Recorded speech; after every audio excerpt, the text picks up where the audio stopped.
We're 1/4 in, chat. The time must continue to pass, unfortunately. I'm gonna turn myself sideways. That's comfy. Ugh, there we go.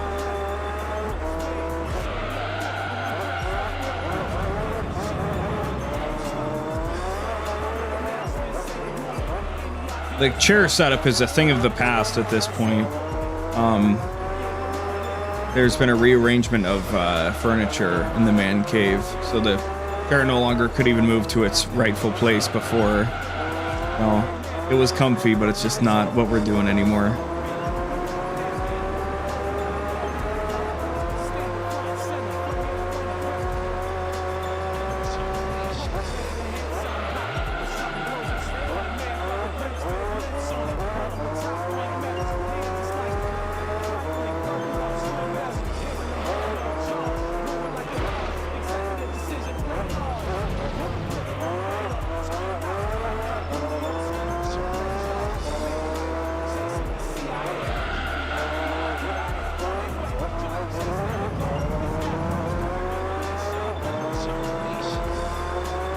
Into the pit we go.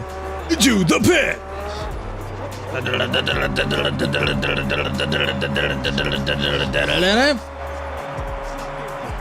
To the pit! I don't know what the riff for the... To the pit! The Testament song. Let me see here. Let me get myself copyright struck.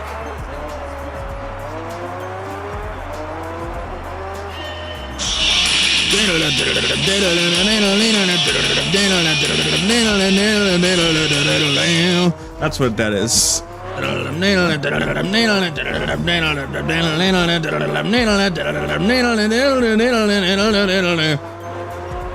then it picks up in speed because it's a little sub 3 minute ripper. But I don't know. That's as much as we'll play. Or a SWAT team throws a flashbang through my window and says, "Get on the fucking ground! How dare you fucking play copyright music on your stream through your microphone!" That would suck, you know, just being honest. That would be kind of uncool. I'm not gonna lie. Would not be super awesome. It would not be very vague luminary of them to do that.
It's so weird how it like hitches and then catches up. I don't know how that happened.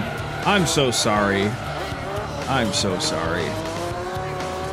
I think I talked a week ago about how like, yeah, you know, once you get your shit set up, you know, when you first start out with anything, you got to keep reanalyzing it a billion times and saying, hey, you know, how did this turn out? Oh, I got to tweak the volume. I got to make this louder. I got to do this or whatever. And, you know, at some point you get comfortable and you're like, yeah, I know my shit works. And so I don't have to keep checking it. But now we got to figure out what the fucking problem is. Fortunately, I'm aware of it just now during the stream, so it's not like I have to go learn about it by watching it in action. I can see it via the stream preview. So the question just becomes, how can I fix it for everything else? So.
Whew. 37 minutes in. Not even halfway, but if we let it go, we would have wasted 37 minutes.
I can't believe this guy really stepped forward into a 2-hour race without really thinking about it. Oh my god, what an idiot! What a fool, what a buffoon! What a dullard!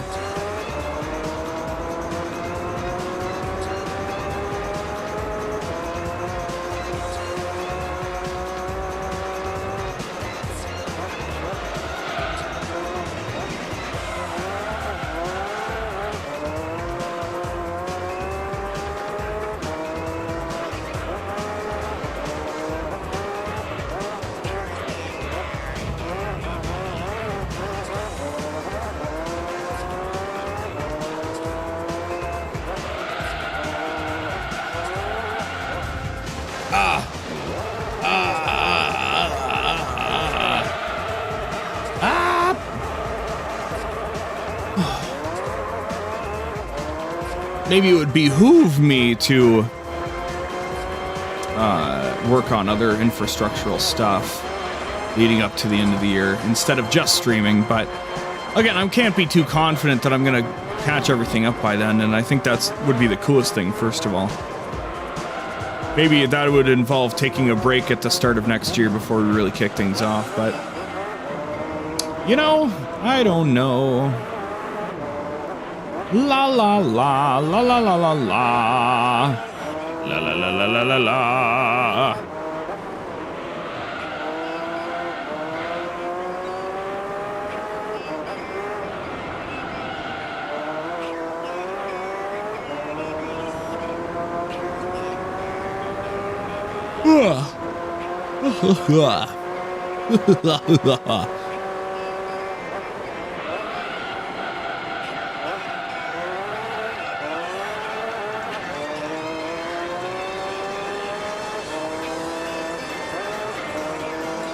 Might be funny in the future to do like multiple streams in a day.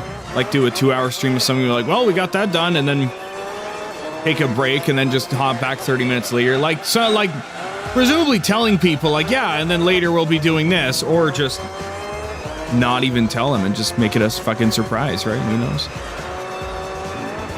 3 hours on this, and then, you know, a couple hours later, 5 hours on something else. That'd be funny.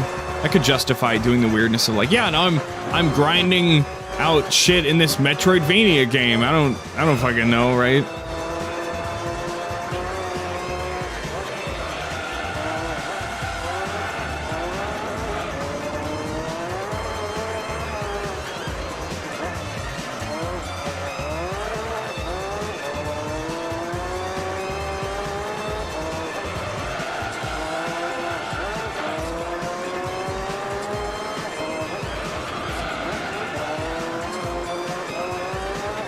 There's a short, I think half an hour-ish state of play tomorrow at 2 p.m. my time. I don't think I'll be around for that. I might just be busy doing my own shit, but maybe I'll fire up a quick thing for that. Who knows? It'd be really funny to just put out as much content as I could, right? It's only like a 30, I think it said 37 minutes. It's going to show Saros gameplay, which is cool. I'm looking forward to that. That's the next game by the people that made Returnal. So really looking forward to that. In fact, it's the only currently upcoming PlayStation game that I'm really interested in. Ghost of 𝑰𝑵𝑗 is probably going to be awesome, but I haven't played Tsushima yet, so I can't really care about that right now. And that's like the only... Fuck, isn't 𝑰𝑗 like the only noteworthy PlayStation game on the horizon? Like, at all. I'm really like grinding my gears trying to think. I don't think they've got anything else really announced other than Saros. S-A-R-O-S. I'm pissed off because they have a Steam... They have a store page for it on PlayStation Network, but you can't fucking wishlist it yet. So they're a bunch of fucking assholes. It's like Gran Turismo Sport, where they're like, no, fuck you, buddy. We'll show you it, but you can't even fucking wishlist it. Why not? Why are you allergic to letting people wishlist a game you just announced? Well, you know, it wasn't just announced. It was announced like a year ago now or something, but,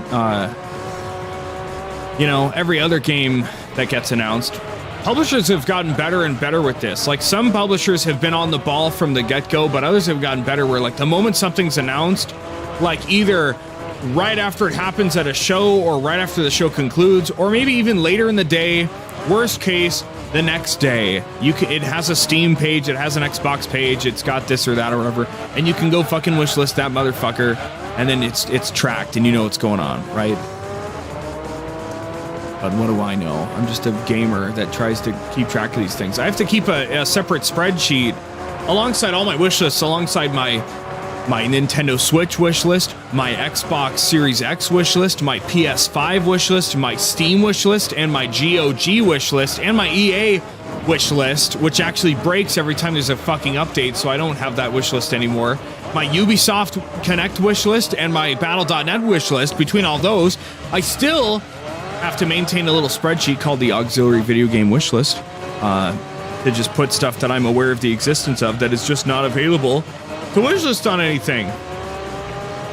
So I write down the game's name, the platform it'll presumably release on, and I want to get it on, and my note is like, hey, where was this announced? Oh, this was announced at a direct in February of this year, right? Still doesn't have a store page.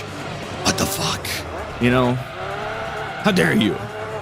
You're trying to make me forget about these things? Fuck you. There was some artsy-fartsy game that was announced at an Xbox showcase in like 2018 that I, for years, would just constantly look at on my list and be like, what the fuck ever happened to this thing? And it had a store page maybe, or maybe there was articles that were like, yeah, it's still coming, guys, don't worry. And then it came out like 5 years later. And by that time, it had been so long. I'm like, I don't remember why I was even interested in this game. I hate to say it, but it was weird. But I never let those things escape my vision, essentially. I gotta know. I have to know about these things. And I love looking at a game's page on Steam and instantly seeing, like, if it's very positive or overwhelming positive, yeah, I should probably really play this. And then if it's something I, like, vaguely recall a long time ago and I look at it and it's mixed, I'm like, ooh, that could be a bit tenuous. I don't know if I really care about that. But you never know. Sometimes things that are controversial are just waiting to become your new favorite thing. Like a piece of music, or an anime, or a video game. Maybe a video game's really fucking clunky, but you can feel the heart and soul that went into it, and that makes it that much better to you, right? I don't know what's a good example, but they exist, right? There's anime that you can watch that maybe are not for everybody because they lack polish, but they're just so fucking good anyway. They're so you-coded. For me, that's Mahou Shoujo Magical Destroyers. The show's fucking great. It's clunky as fuck, and it's really rough in some places, but man, it's a great show. So, bit like that. You know, it's not even enough that if you see something get a mixed response, you should throw it in the garbage. You should just say, oh, well, it's like a 50-50 if you'll really like it or if you'll feel like absolutely nothing at all about it, right? Which arguably leads to the best art. Something that's a crowd pleaser will probably never hit you as hard as something that you had to dig for and fight for to really get and appreciate. Not saying mass appealing art is inherently bad, but just that, you know, possibly the stuff that's a little more, bit more niche is more respectable and it's ballsier in the long run. I still love me, my Red Dead Redemption 2. I still love me, I would say Nier Automata, but like I feel like most people like Nier Automata. It's not necessarily universally beloved. I've seen people dislike it for one reason or another, but you know, I feel like 70% of people really like that game, so that's good. That was a genuine hitch. It was a genuine gaming hitch right there, so that's what that was. But anyway, all this yapping will be lost to time eventually. It'll just be a video buried away somewhere on the internet that someone will say, oh, this has 23 views. Let's give this a whirl. Listen to this guy giving his impassioned rants and thoughts about all these crazy things. That's crazy.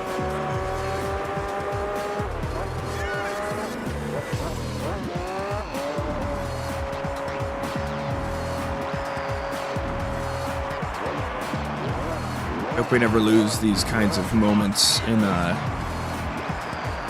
the ascent of things.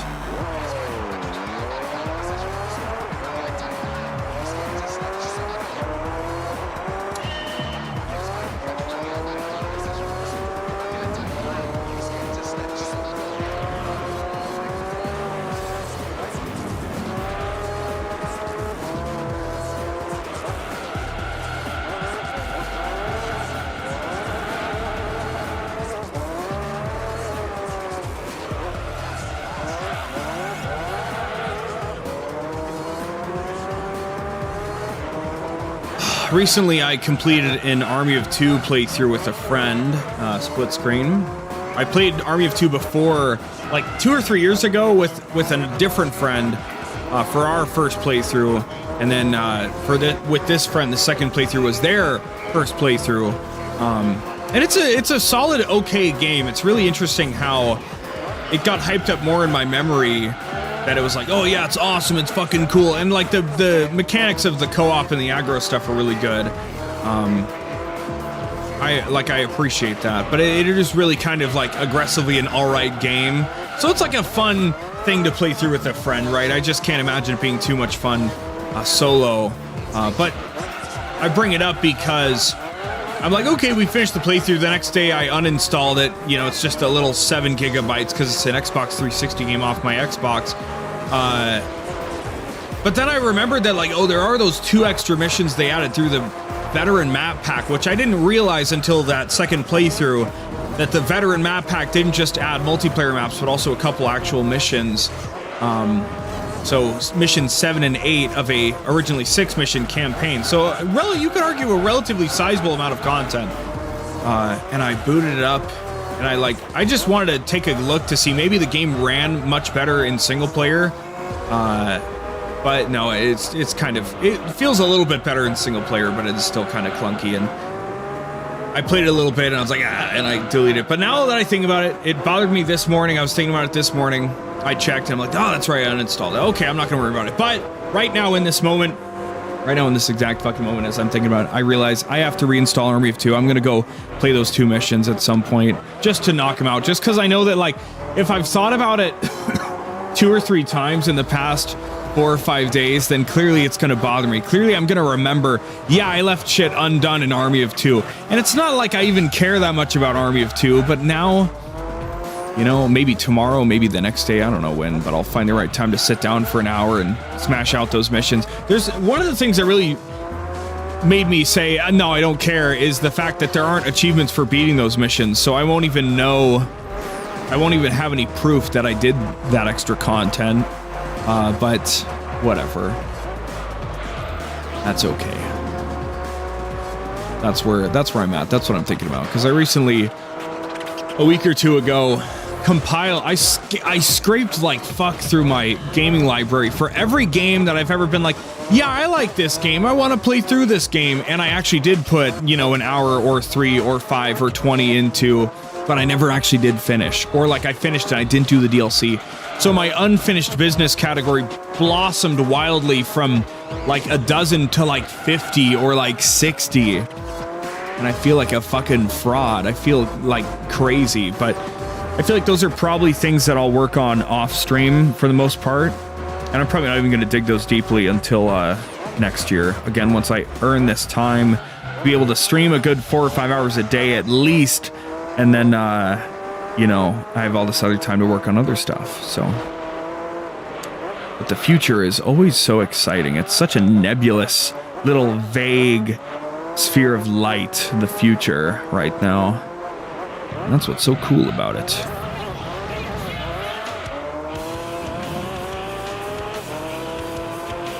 And I'm just gonna keep on being a gamer, because that's all I know how to do, I guess.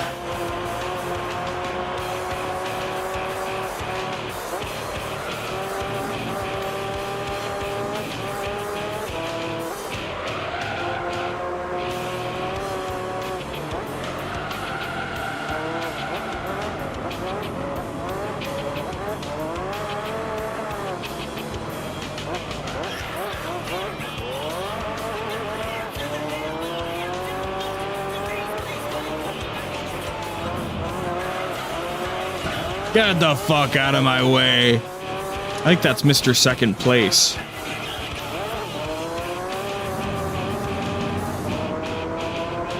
Bam.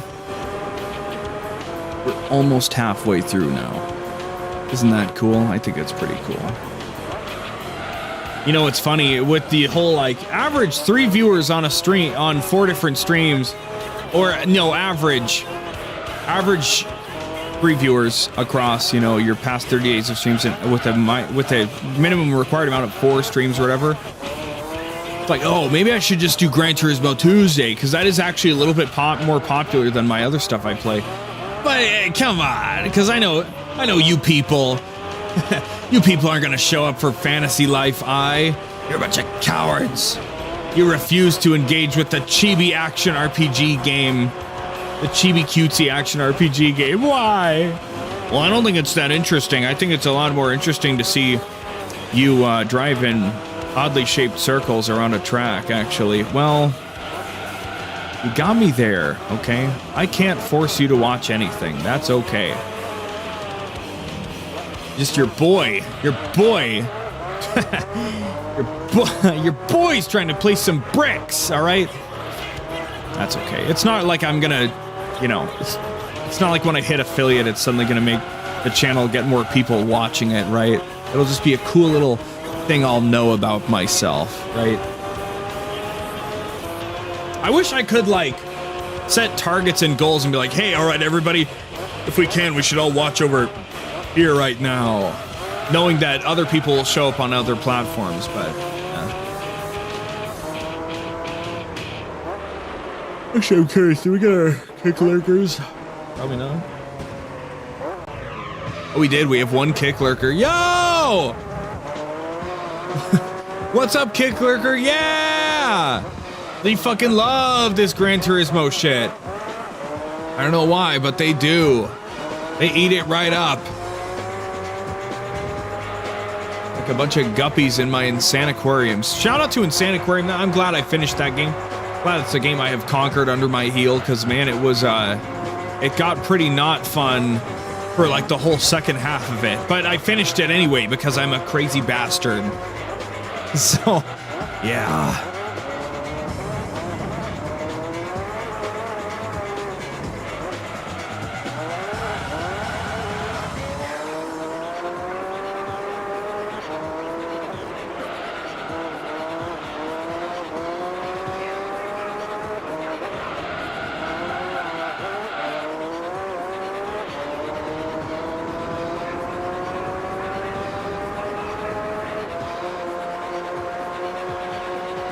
Can you believe you got to put up with me for over an hour more? Oh my god! Fuck! Shit!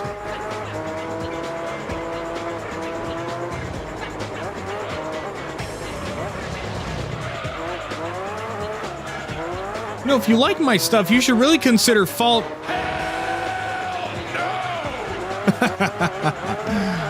Oh, man. I think I have an idea in place for treating the sound effects. The problem is I'm going to have to run them through Cubase and re-export them, like, individually, and that's going to be a pain in the ass. But, it'll get done. It'll be really cool, so... I just apply my vocal treatment minus EQ and other such shit. Like I just, you know, whatever I'm using to kind of compress and maximize my voice, it should be fucking, it should work out pretty good, I think. Because otherwise these things are only about half as loud as they could be, and we want to get them louder, obviously. We want them to stand out more when I do stuff, so... I feel like the Vine boom, for example, stands out, but that's just because you know what it is. So, once it's even louder, once it almost completely envelops the sound wave of the stream, then that's when we know we've done something good with it. Sneeze, oh.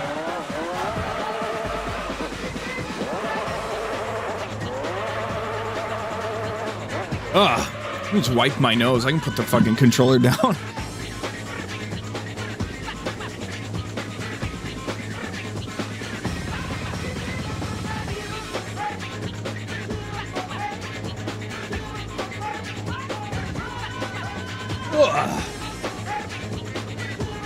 Who's this blast?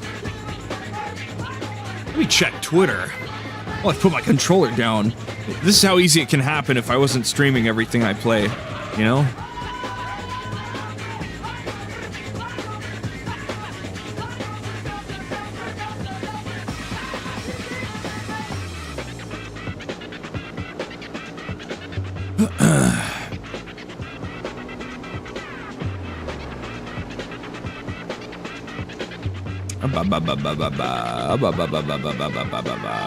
Nothing too crazy. Okay.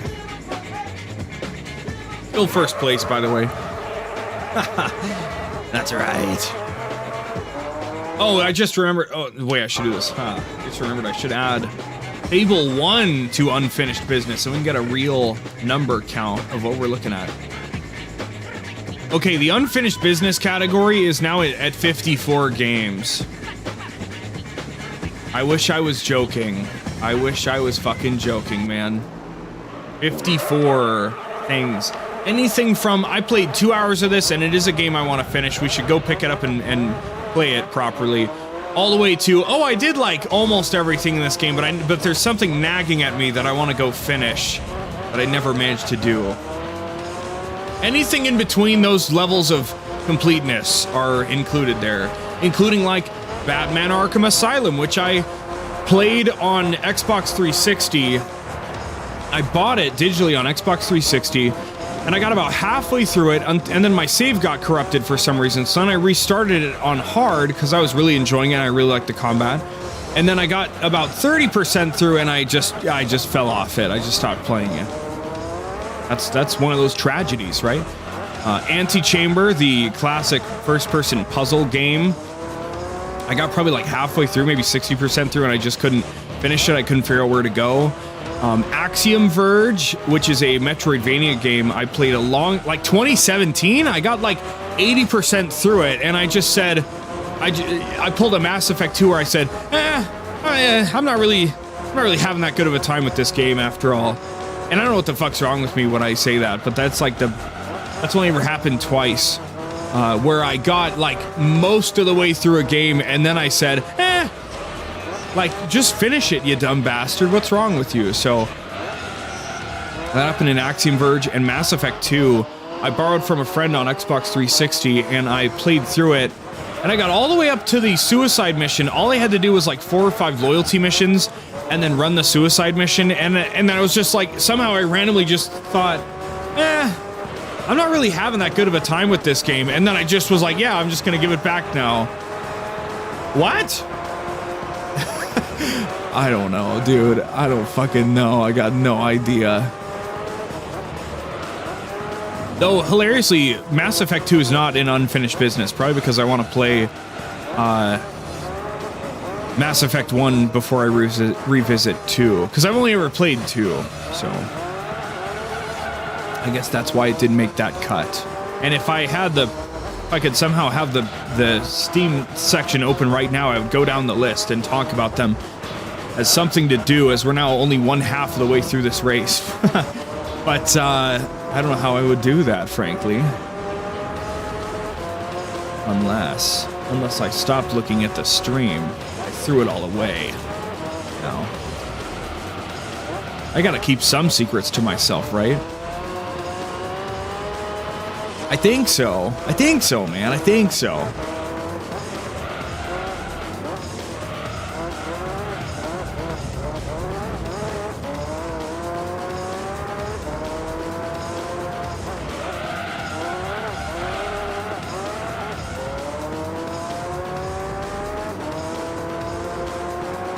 Alright, another pit, please. Another set of tyres for me, mates.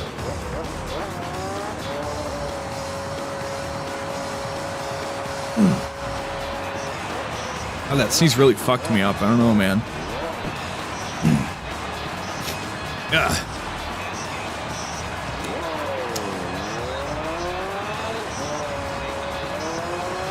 Are you a believer, chat? Do you think we can pull this off? Type 1 in the chat if you believe we can pull this off. Type 2 in the chat if you think I'm gonna just crash. I'm just gonna fall asleep, or I'm gonna somehow set the controller down long enough to lose the race and throw away 2 hours of my life trying to do this.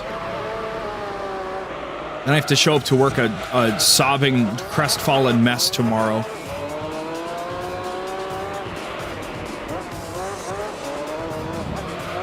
One, yeah! Let's go! That's right!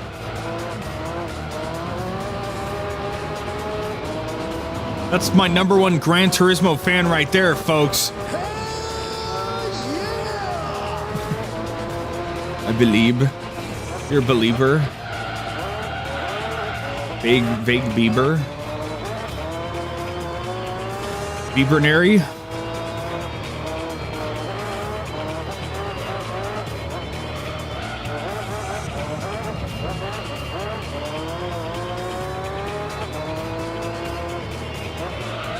He's like, man, I don't give a fuck about the rest of that shit, but you throw on some Gran Turismo, I'm there. I need to see those cars go across that circle for 2 hours straight. Next one to comment on it? Man. I'm showing my age, I guess. I don't fucking know, dude. God. It's crazy to think we've lived through so many eras of tween and teen stars, man. Justin Bieber's obviously a fully grown man, and he's totally different from how he was as a little child, but you know, it's funny to think all the jokes about like, yeah, Justin Bieber should die, or you know, all that other shit. It's crazy, man. I don't, you know, clearly none of that was really serious, and people like to think back on it and say, oh my god, I can't believe people are so awful, but I don't think anybody was that serious about it. It was just a bunch of fucking kids that were like, oh, this guy's a loser. I don't know, but he had all the girls after him, so how much of a loser could he really be, right?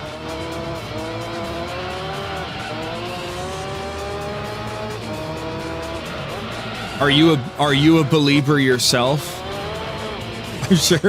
I'm sure you just say it as a joke, but maybe you're a huge Justin Bieber fan. I wouldn't put it past you. There's nothing wrong with liking the silky smooth tones of Justin Bieber. Not me personally, not my kind of music, but, you know.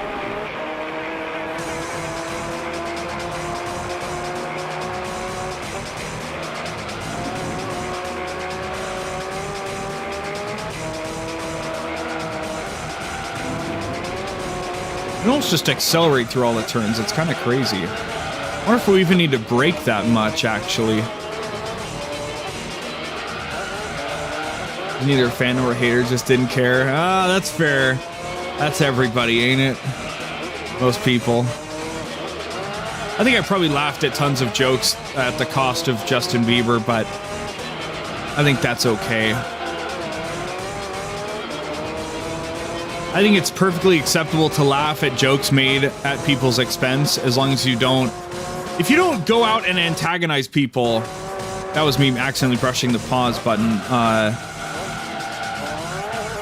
I think it's okay to joke about people, as long as you don't go into their comment section on their videos and be like, yeah, fuck you, man. Oh, you fucking suck. You're like, what are you trying to achieve by doing that?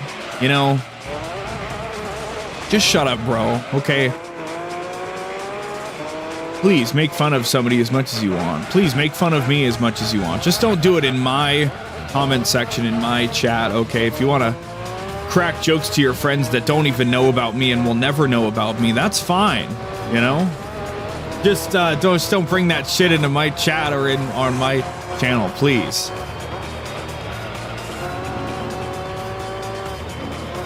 Banter is one thing, right? But, you know, to be like, oh, fuck you, I hope you fucking die, you know, like, I've never run into any of that shit, and I don't think it would really faze me that much either, because I would probably just block and ban and report anybody that did that, and be like, oh, that's that taken care of, you know?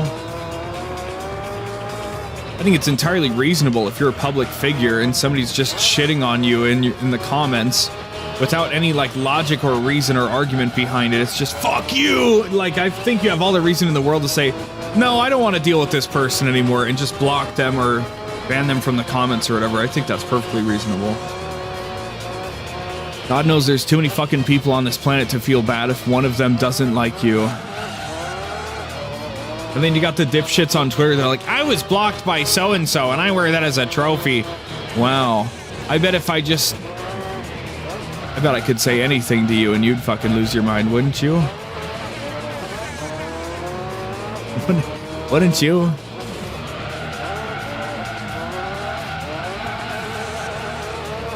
Set up a bot to just tweet you once an hour and say you're a fucking raging loser.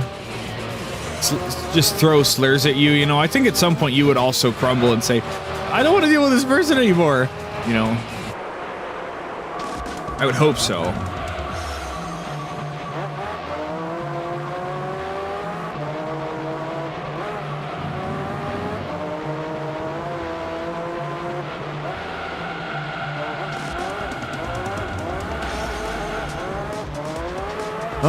Well, we are 70 minutes in. We got 50 minutes to go. That is downright crazy. Out of the way, dipshit. Come on. I'm important. I'm Mr. Number One over here. Hey. It's called the GT1 because it always, because the position it's in is always number one. You know Vegeta loves this car? Vegeta's actually driving this car right now. If we could see the inside, you'd see him. It's true. Polyphony Digital are actually huge fans of Dragon Ball Z. Fun fact.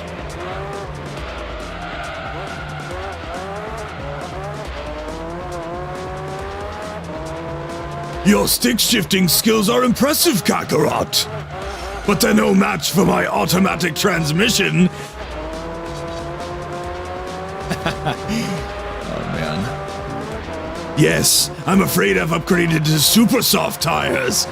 Your tires are just soft. How many episodes in are you of Gran Turismo 3 or Dragon Ball? I don't know what we're talking about anymore.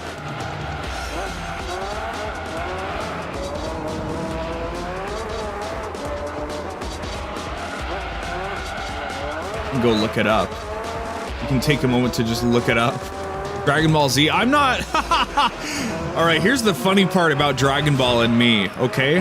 I have never sat down and watched Dragon Ball, but because I've played Budokai Tenkaichi 3 and Dragon Ball Fighters and Xenoverse 1 and 2 and Sparking Zero, I know everything there is to know, basically, about Dragon Ball. But I've never sat down and watched it. I do want to. Don't get me wrong. I'm not saying I don't have to. That's not what I'm saying. What I'm saying is that I just simply haven't. Because I had friends growing up that were super into Dragon Ball, so I'd go over to their house and play Sagas, which was apparently a really bad Dragon Ball game, apparently, and other such things. But yeah, so the fun fact about me.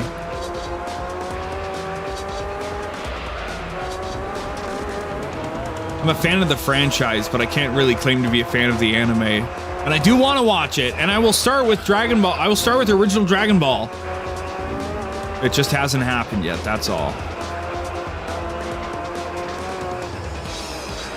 And if you're thinking, you know, I mean, you should get on it right now. Well, let's look at it this way. You're at least mildly amused and entertained by this stream. And if I was watching Dragon Ball all day, I couldn't stream, could I? And that would negatively impact you. So I'm doing you a favor right now, buddy. I don't want to hear any ungratefulness. Like, you haven't watched Dragon Ball? People are funny. Oh, God. Sorry, I'm trying to look down and tap on my phone at the same time. Yeah, when I watch Dragon Ball, I watch it at 1.5 times speed. No, never. You would never catch me dead doing that shit.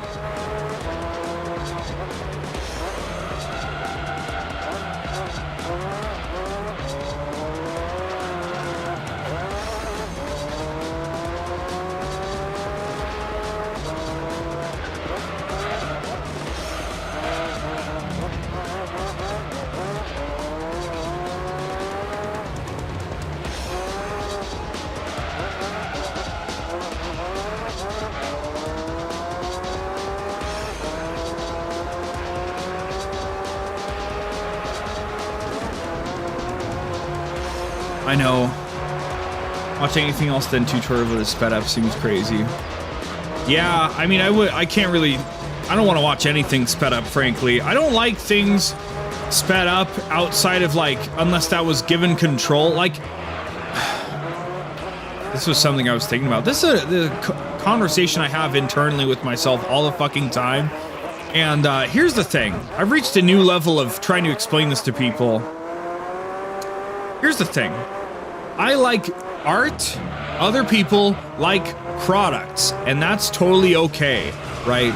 But if you seek to change the product that you're experiencing, you're no longer getting the intended experience that the devs, that the artistic drive was built around, right? And there's nothing wrong with that. If you want to watch anime at 1.5 times speed, that's okay. If you want to mod Hollow Knight Silk Song to be easier, sure. If you know, even anything stupid like, oh, you put Thomas the Tank Engine in Skyrim, right? As like a funny mod, right? That's fine.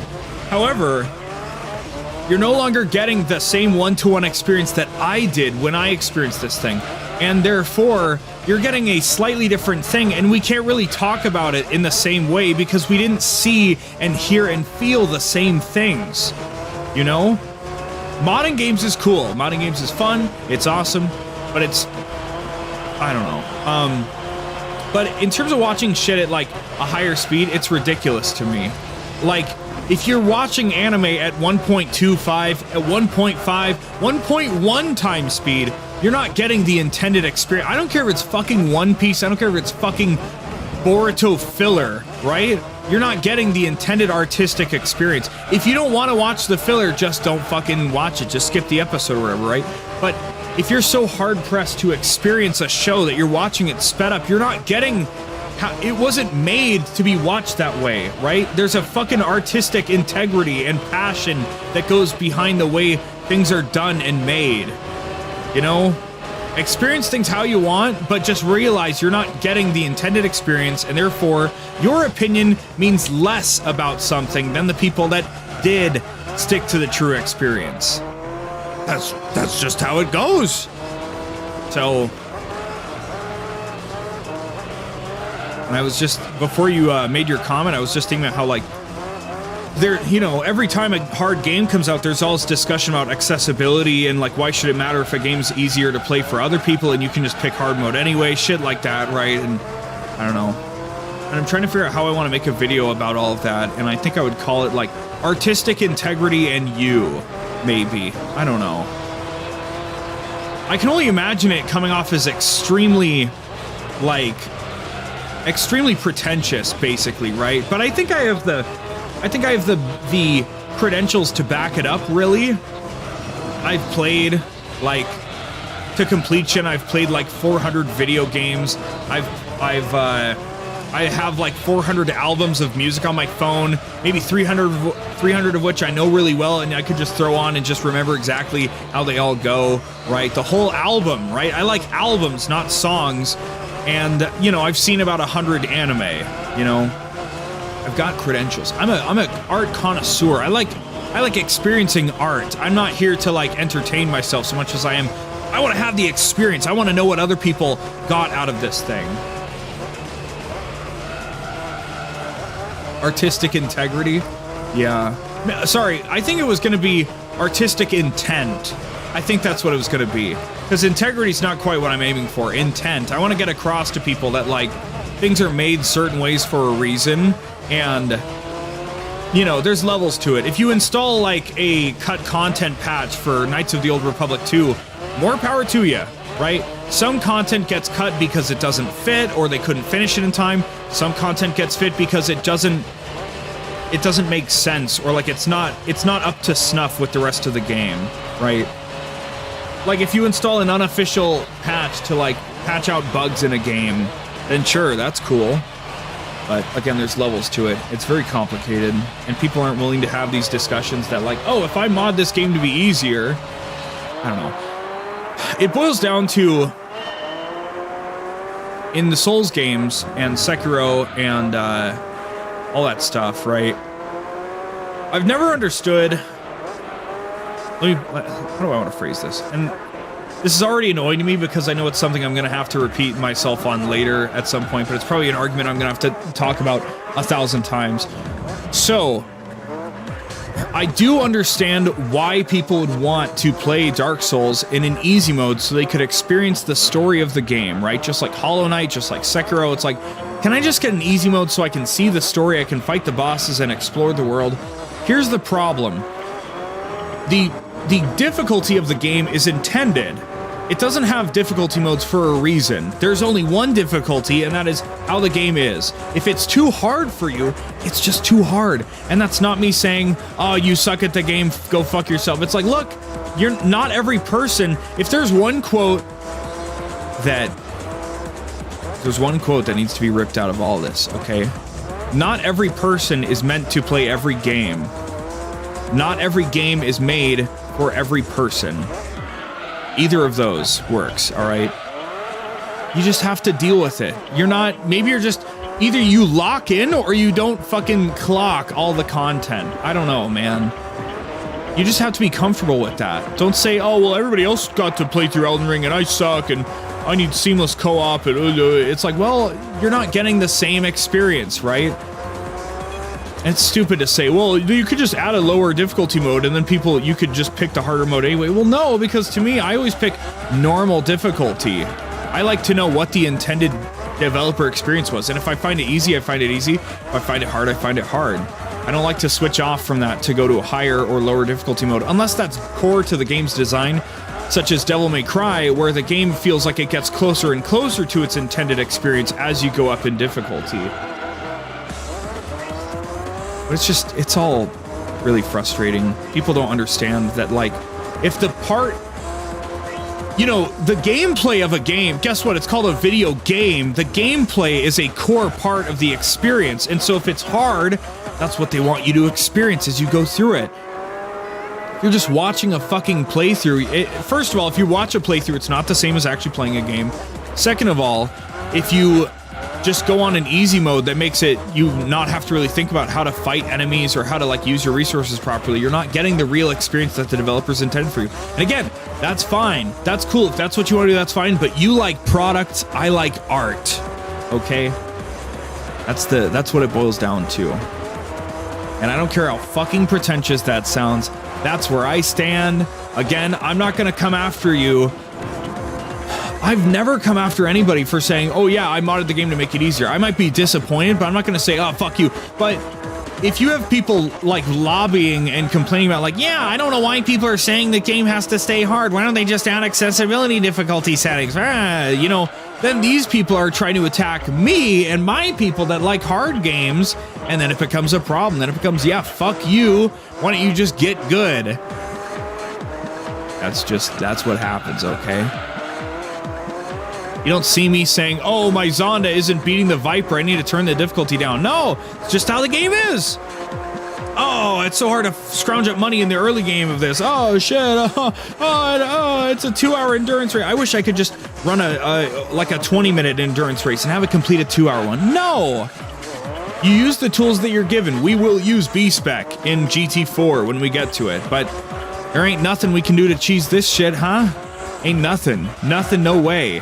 We didn't use no cheats. We didn't hack in 12 billion credits at the start of the game like some people like to play Gran Turismo. That's not me. I want the whole thing. Give me the whole thing. What's the whole vibe like? And that's just me. I'm crazy, but I don't want people going after me inadvertently because they think that they're doing a good thing and they're really just damaging people's chance to engage with art. You never know. There are plenty of people that probably... I just ran into the wall. It's okay.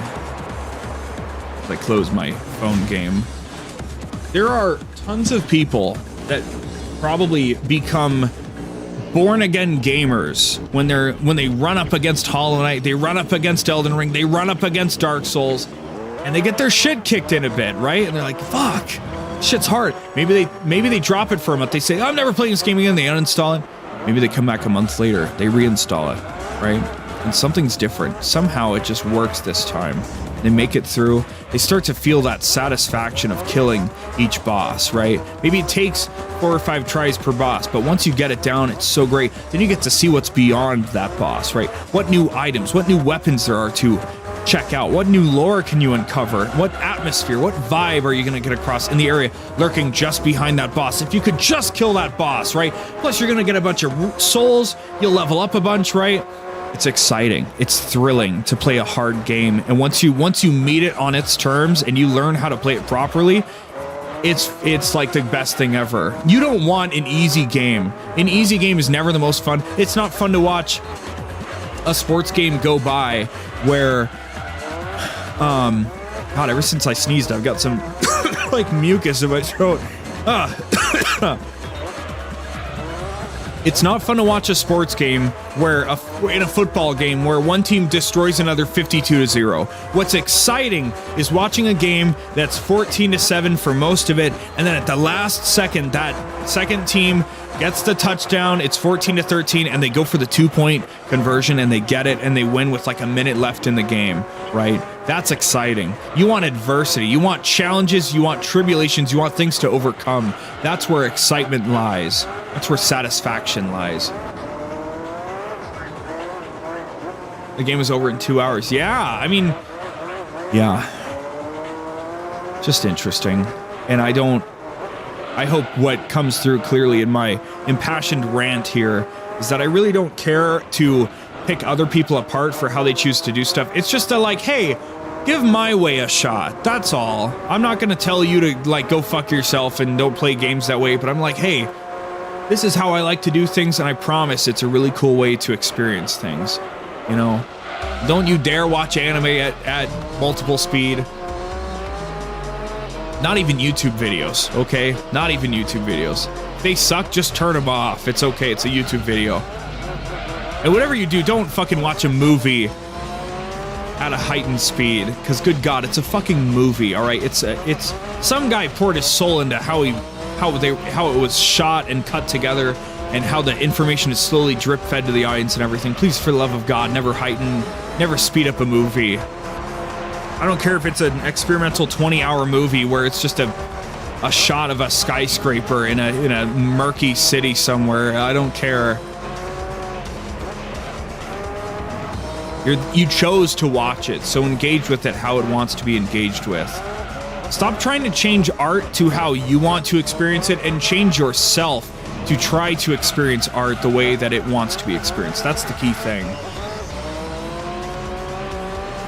I think most people very understandably go through life trying to find the things that they like based on what they already are or who they are as a person, right? And I'm not going to pretend I go outside of my comfort zone very often, but I try to understand other perspectives and why people like things the way they are, right? I don't know. That's what I do. I'm not very adventurous in anything else other than the video games I play, the music I listen to, and the anime I watch, kind of just a little bit, at least compared to the average person these days. So...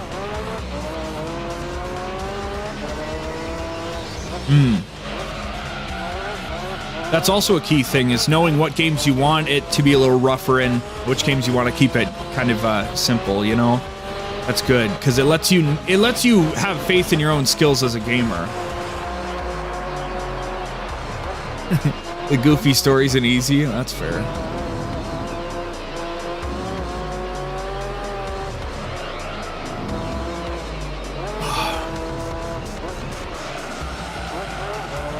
At least you didn't cry about a hard game with no difficulty settings and say, we need to mod this to make it easier. And it's anyone's, and if they disagree, they're clearly problematic and stupid. I don't know, I'm not problematic, I'm on the side of art. Fuck you. You know, video games are art, people start to suffer some colossal cognitive dissonance whenever they realize that that means that you should leave games how they are and not try to fuck with them.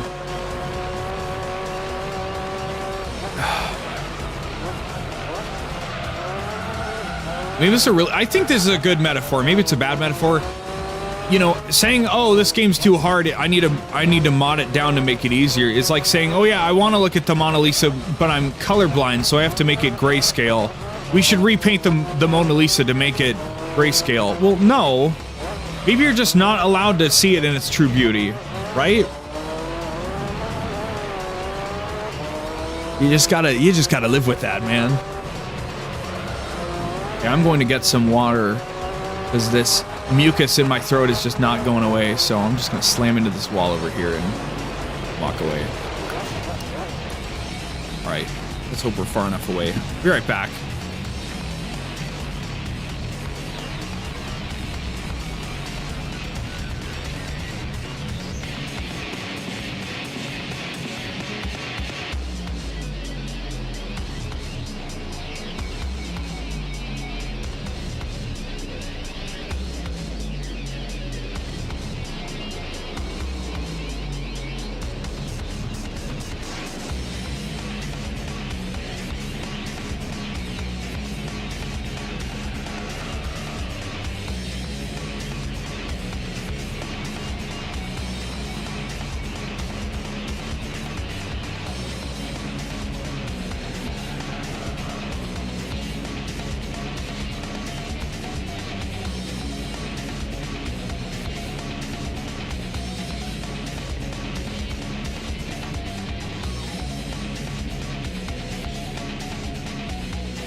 Still in first place, wow.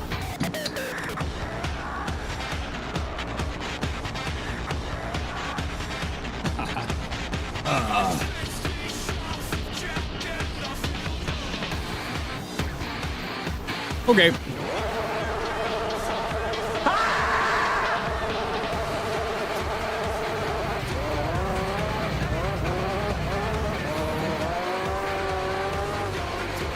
Back we go.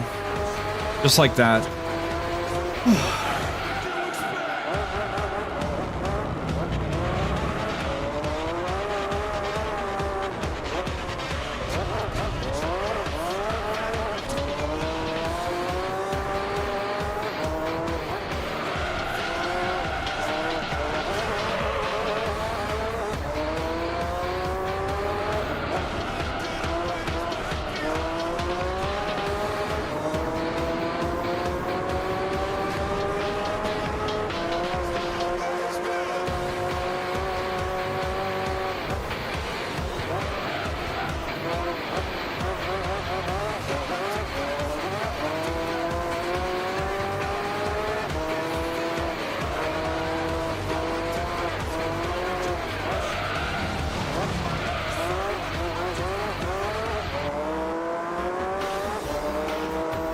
Good rant.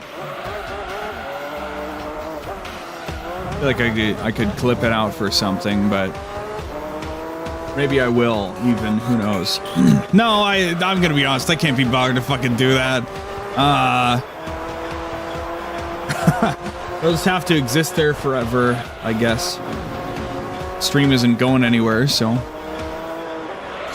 Like I said, I want to make a video on it someday. I don't get very many video ideas, but I should write that one down. In fact, why not? Why not right now?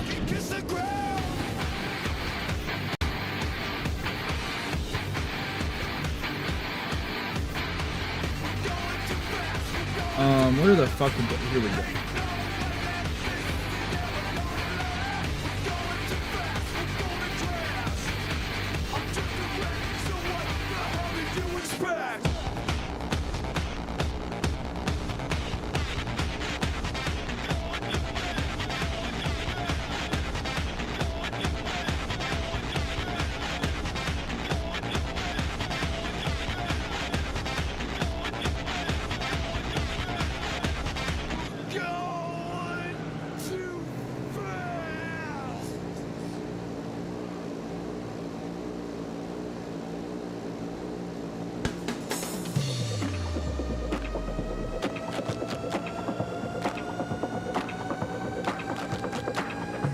Cool. I'm probably not making that video anytime soon, but it's just a thing that I think about relatively often because these things keep fucking happening, right? And it keeps happening over and over and over, and people don't get it. They don't understand. Why would it fucking kill you if they just added an easy mode to Silksong? Well, then, because then most people would play on the fucking easy mode and they wouldn't put themselves into a challenge by choice. Well, you know, and then people say, well, you know, when people are 30 years old and they're employed, they just want to come home and have a good time. Guess what? Then you're not supposed to play this game. Lock in, buddy, right? Oh, I'm working all day. I get home, I'm tired. I only have a couple hours to play a game. I just want to blow a bunch of money on microtransactions and stomp some people in Battlefield by not actually having to unlock anything. Fuck you. All right, just fuck you, man. Fuck you.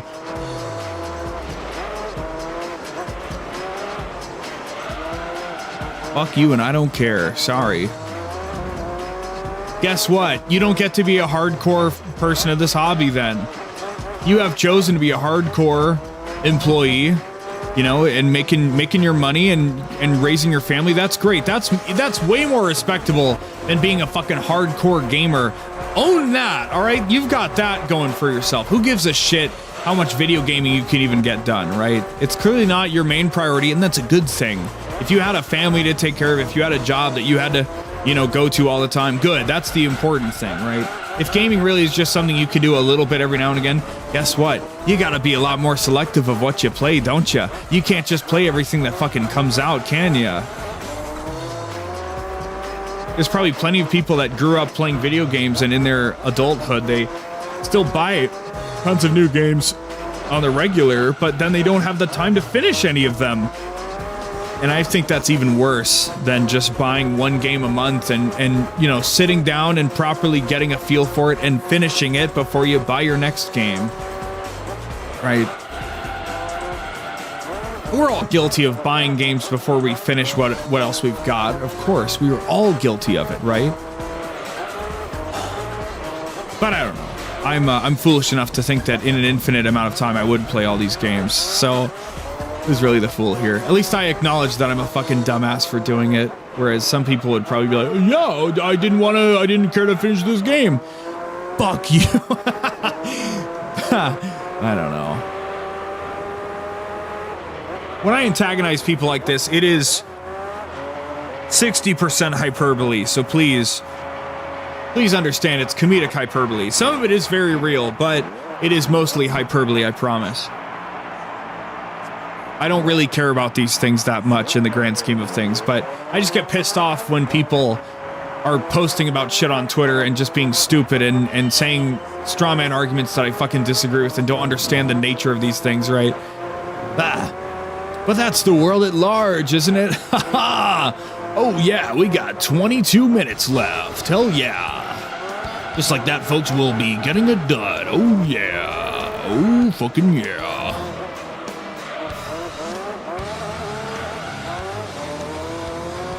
I wonder what car we're gonna get, you know? I don't think we have any power to change what car we get from here to the roulette. So there is no saves coming. There is nothing that can save us now.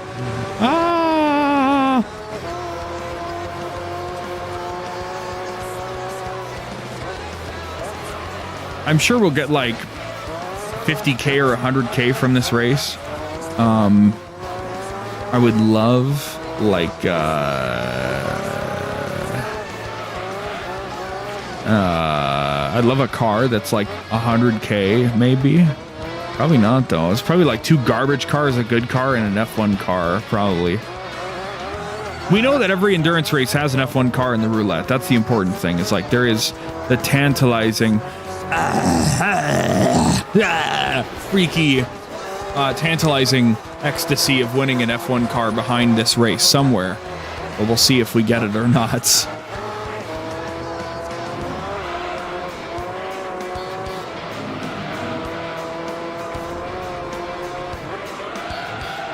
I'll have to hook up my PS2 and boot up my old save file at some point. And we can be like, yeah, look at me with this F1 car just getting trounced in the amateur league for some reason.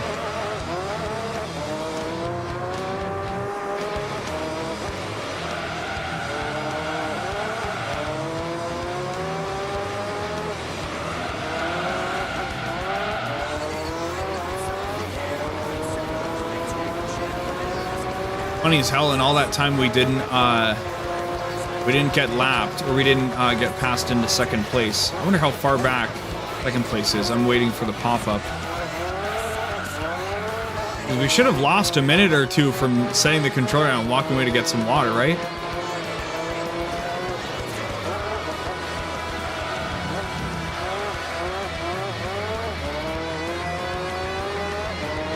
Damn. We ain't seeing shit from this guy. Is that the guy in the pit right now? Or just came out of the pit, maybe?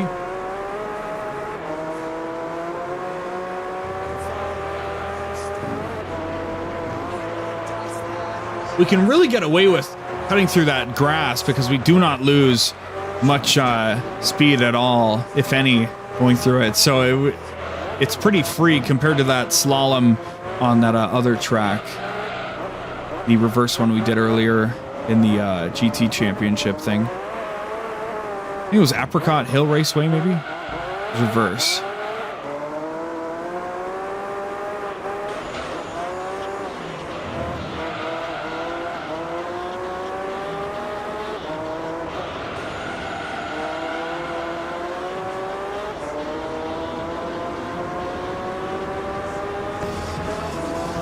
Excuse me, sir.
Whoever, Mr. Second Place has to be miles and miles away behind me right now.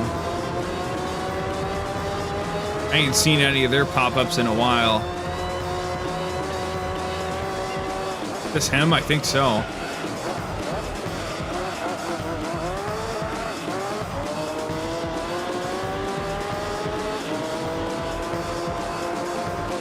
We're probably going to wrap the stream really quickly after we finish the race, so just be ready for that.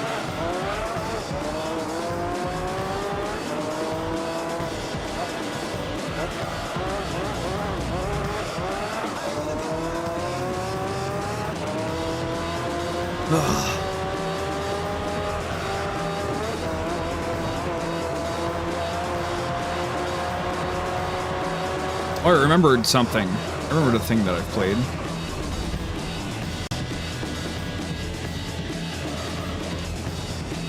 Let him race right the fuck past me.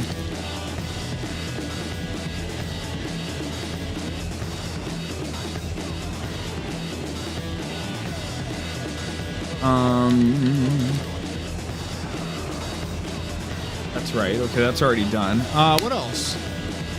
Thought I had 3 things that popped into my mind. I don't know.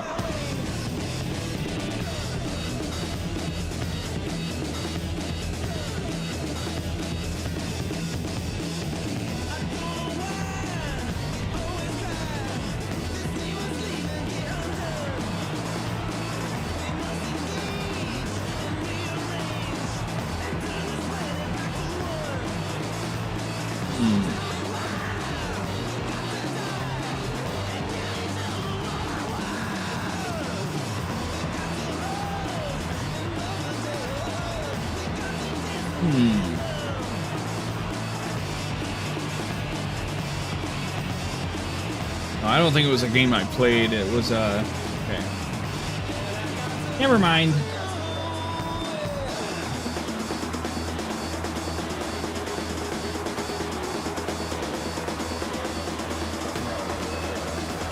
All right, back to the action. Haha. We can really just get away with this shit, can't we? Hell yeah.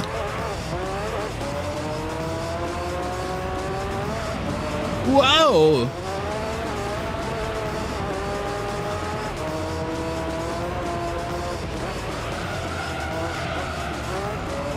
God help us when we get to the other 2-hour race and we have like even stronger opponents available and we're like, oh no, we actually have to race the whole time. Oh God. Oh no.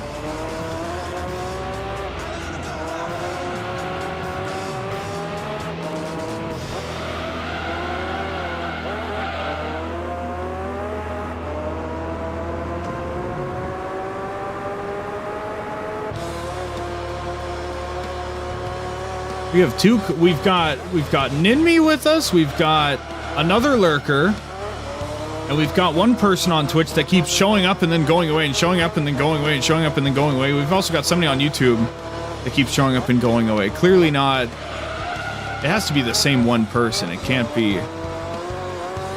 I don't know, right? It's kind of funny that Gran Turismo is actually more popular than the other stuff I play. That's funny as fuck. I never thought that would be the case, but I guess it's fine if it worked out that way. Not for much longer though. I'm sure I'll be playing more popular stuff in the future.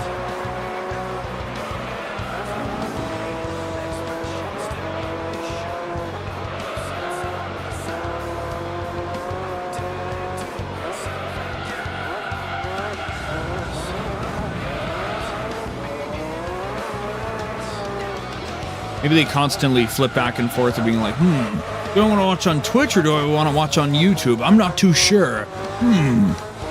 Huh. How curious. Maybe the funniest thing would be if I didn't even have like a viewer count on any other platform than YouTube, since that's like my main platform, and then I just, you know, like I had the chat combined, but like, you know, when I branch out to even more platforms, I won't know how the fuck to track all those different things on screen at once. But, yeah. Very funny, for the time. Like I need to find ways to get even more comprehensive chat programs. I can put like 20 platforms together. Ah, ha, ha, ha, ha. Shit like that.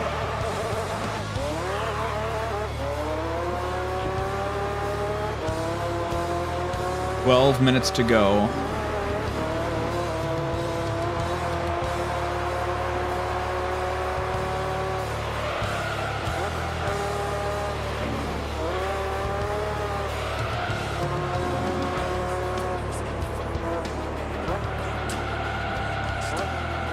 Oh, that's no braking. That's crazy.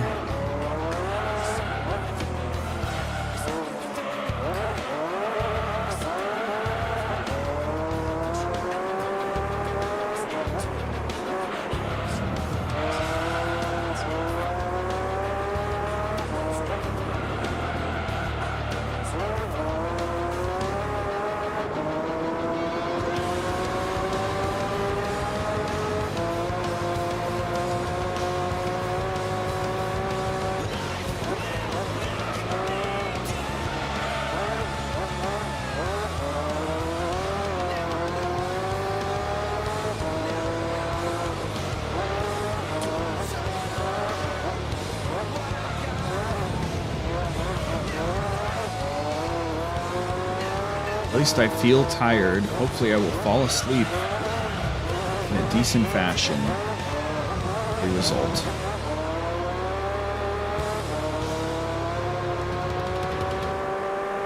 All I can really ask for.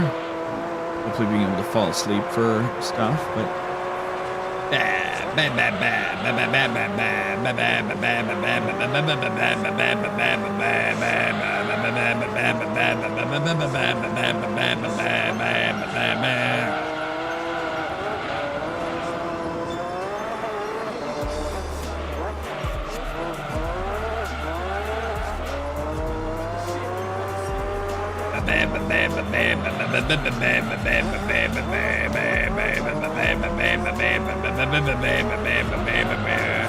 What's up, yo? What's up?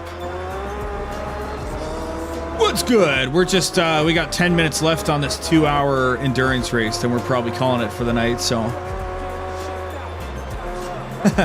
4.5 hours later, you know, I mean, timing is what it is, so. I'm doing pretty good. How are you doing?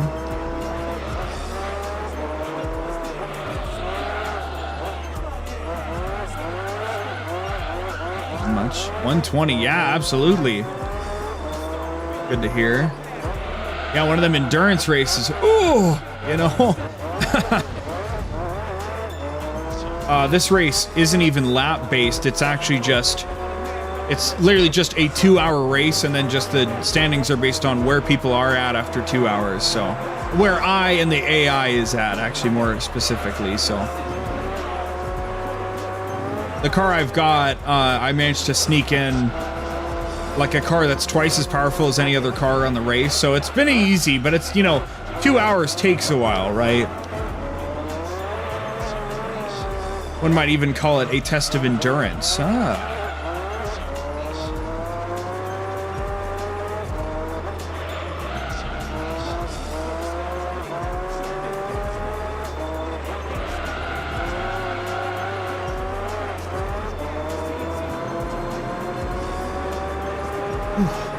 We'll get the, I don't know. I don't know if we're going to focus endurance races going forward, or we might focus the rest of the amateur league. I don't know. I feel like we should make the push for an F1 car at this point in the game. I got it way earlier in my original playthrough, but I feel like I could just buy it, save up 1 million credits or something.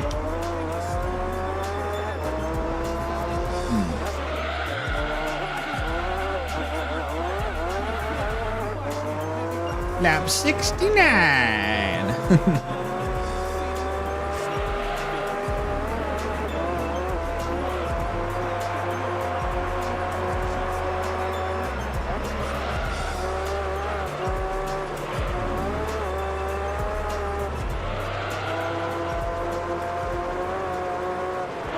I don't think second place has a chance of catching up to me at this point. It's tempting to just put the controller down and walk away, but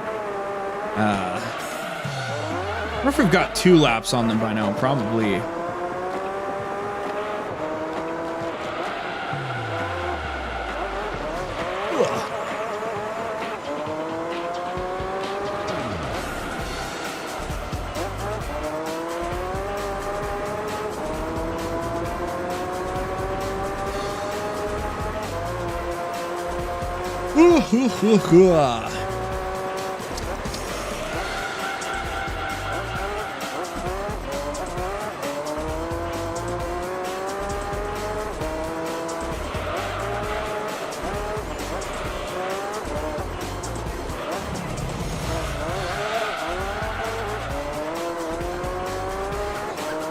I can't wait to go to bed. I wonder if we'll get the F1 car. I'll probably be so hogged out of my mind.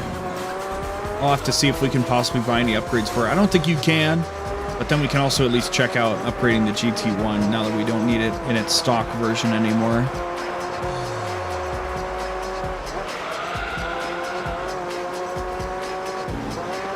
Do one last cheeky pit stop at the end of this lap.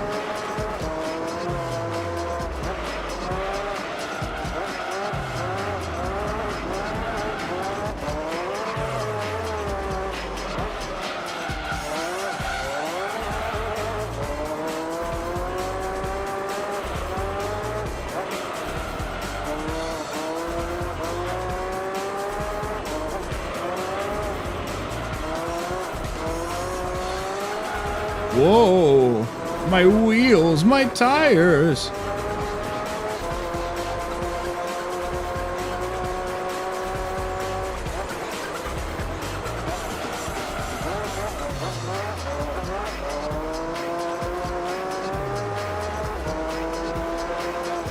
Out of the way.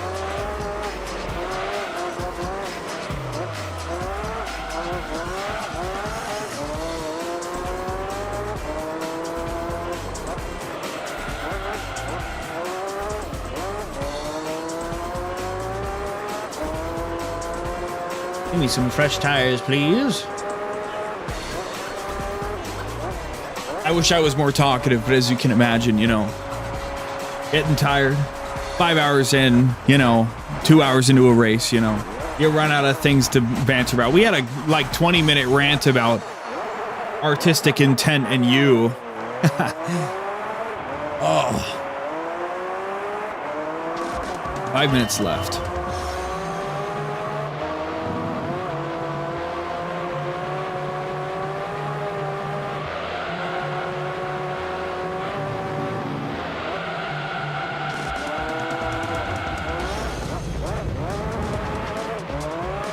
It's so funny that we managed to use this car for this race, though. That worked out so well. And I just randomly decided to pull the trigger and say, yeah, we're gonna fucking do this shit now. Hell yeah.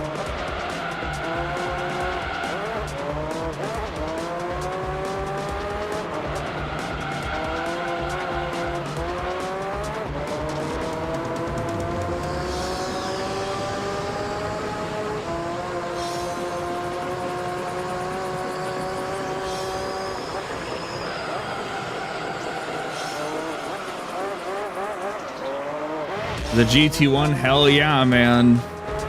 GT1's a classic, dude. It kicks ass in every game. It's kind of the gentleman's choice compared to the raw power, the raw savage power of the Pikes Peak, but Pikes Peak falls off in this game and the GT1 stays dominant forever.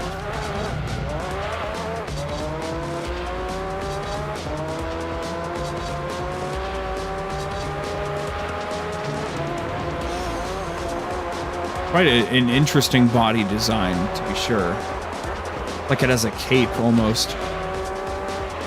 First time I saw one of these kinds of cars was in GTA Online, and I always thought it was like, whoa, you know?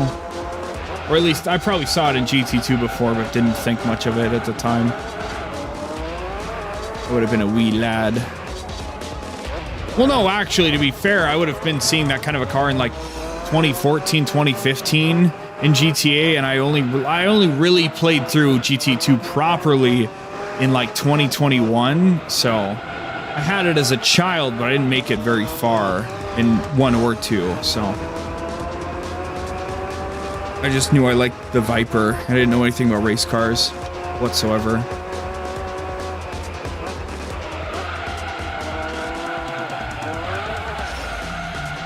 Oh.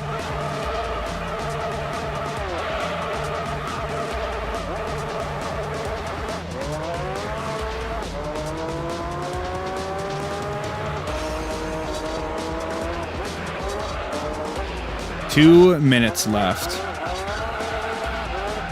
We might barely be able to finish the next lap.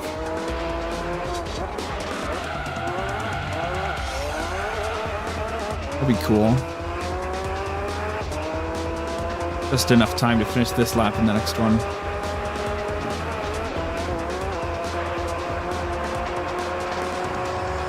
Okay, can we get a nice 75 amount of laps? 75 total laps. What am I saying anymore?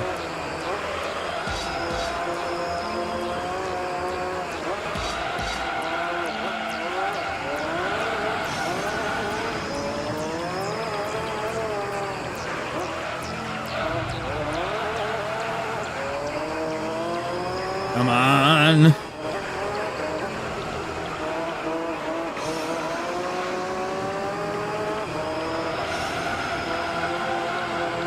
Oh, very nice. Very, very nice corner.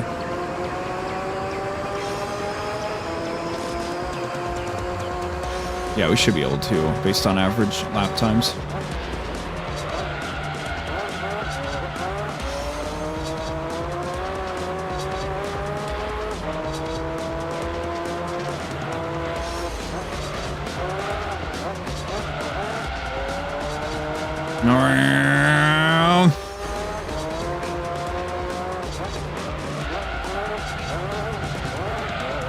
Just a little funny turn there. 25 seconds.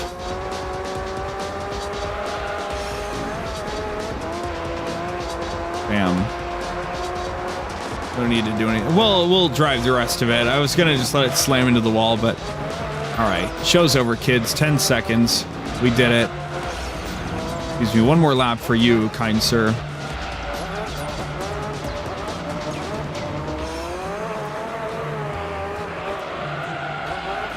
What the fuck?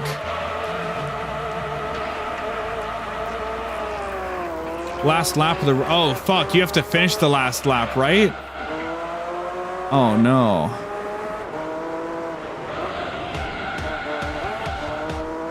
That's how that... Right, that is how that works, isn't it? Oh, shit! Ah, damn it. I should have... I wish I remembered that. Then I would have just... Shit. I would have just waited, but oh well. That would have been funny. We're in no danger to lose, that's for sure. Excuse me. Out of the way, jerkwad. All right, here we go.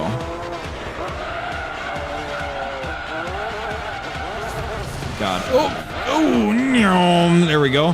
Thanks for the bump. Let's go.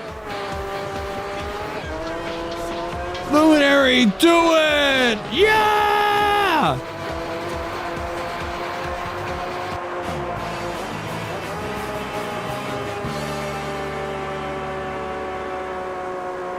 Oh my god. Oh, it's based on how many laps you complete. That's right. We lapped him 3 times. Poor second place bastard. Wow.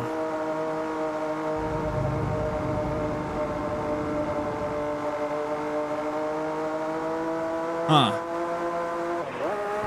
That's funny. There you have it, folks. Let's 150. I can't complain.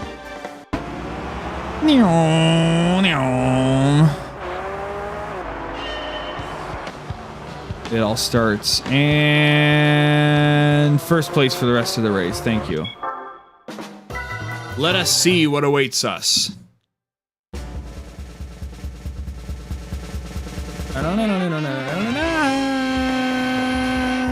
Yeah! Let's fucking go!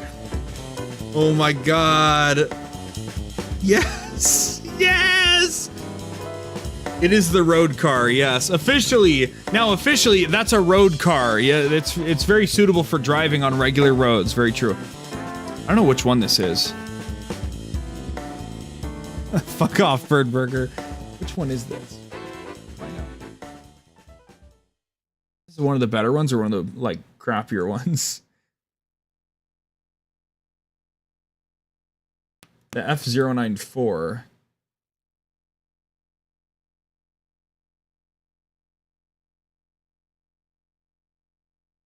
Making a well-balanced option for most tracks. That's cool. It's awarded on completion of the Endurance League, so I would have gotten one anyway. I like the ones with more power is the thing. I want to get the 790 horsepower.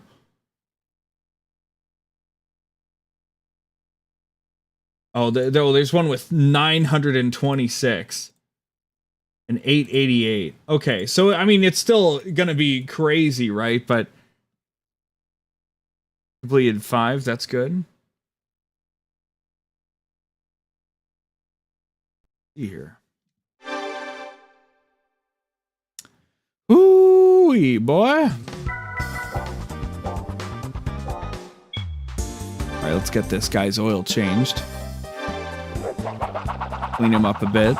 Yeah, this is a road car. That absolutely. Yeah, totally. Yeah.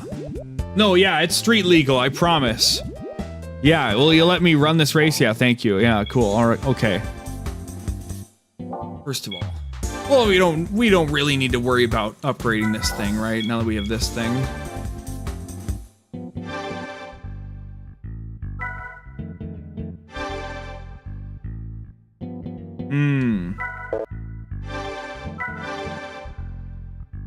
790 horsepower, 540 kilograms? That's kind of disgusting. Oh my god. Jesus Christ. I don't think you can do anything to these, right? I think they're pretty just like locked into what they are. Yeah.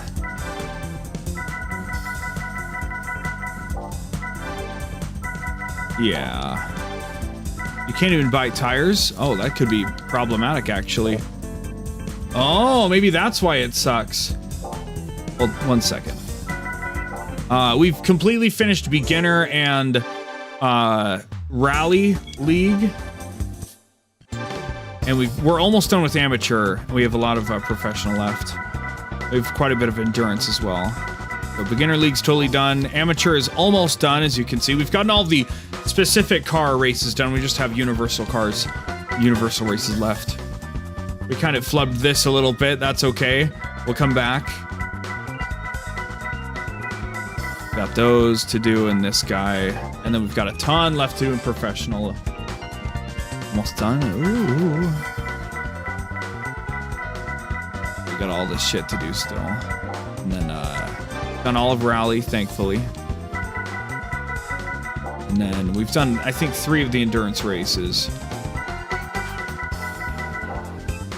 So maybe I lied. Maybe let's do a... Man, those professional events are gnarly, you know? Give this another shot, shall we? Let's try the gear trick on this bad boy. More than anything, let's try that shit out, shall we? See what horribleness we can do. Oh, no Viper to get in our way this time. I need this. Okay, I don't know what this is gonna be like, but I'm very curious. The gear trick on an F1 car? It might completely fuck it up, actually. Who knows?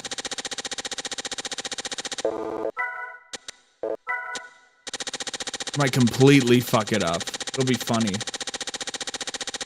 We can get another one when we complete the Endurance League, right, Chad? Why should we be too worried?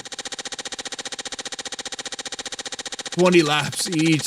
Well, and then they force you to do the 78 laps on Mistral at the end of one of the championships, don't they? Bunch of jerks.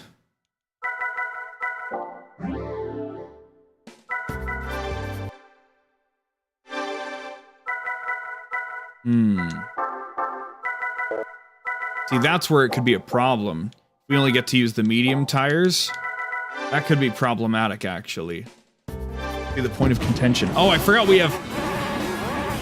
we do have tire durability. Car with no tune-ups, what?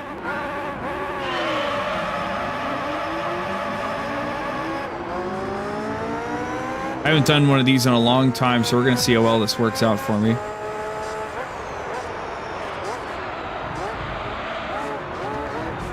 Oh my god. Oh, this is crazy. This thing doesn't give a shit. Honey Badger don't give a shit.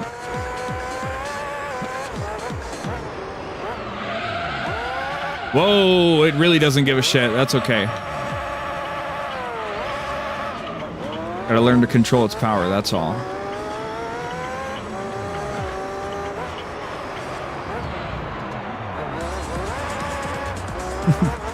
Oh, it's so crazy. Whoa! Too fast. It's so fucking fast, isn't it? It's like the Pikes Peak all over again, where you can get insane straight line speed and then you really want to slow down for the corners.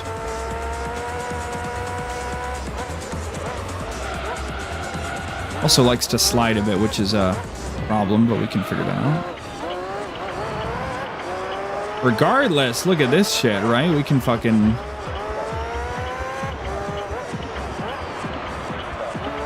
Oh, here we go. Okay, we're not gonna do the whole race because I do need to go. That's pretty cool, huh? Pretty soundly defeating the other cars. That's cool. That's the first thing we'll do when we get back. We'll probably clean that up. Maybe clean up the other amateur stuff. And then probably knock out endurance before we go into professional. Professional makes me cry. Yeah, this motherfucker. But then, no, wait, this one, right? Yeah. Oh, disgusting. Ugh. Okay, that'll have to do it for now.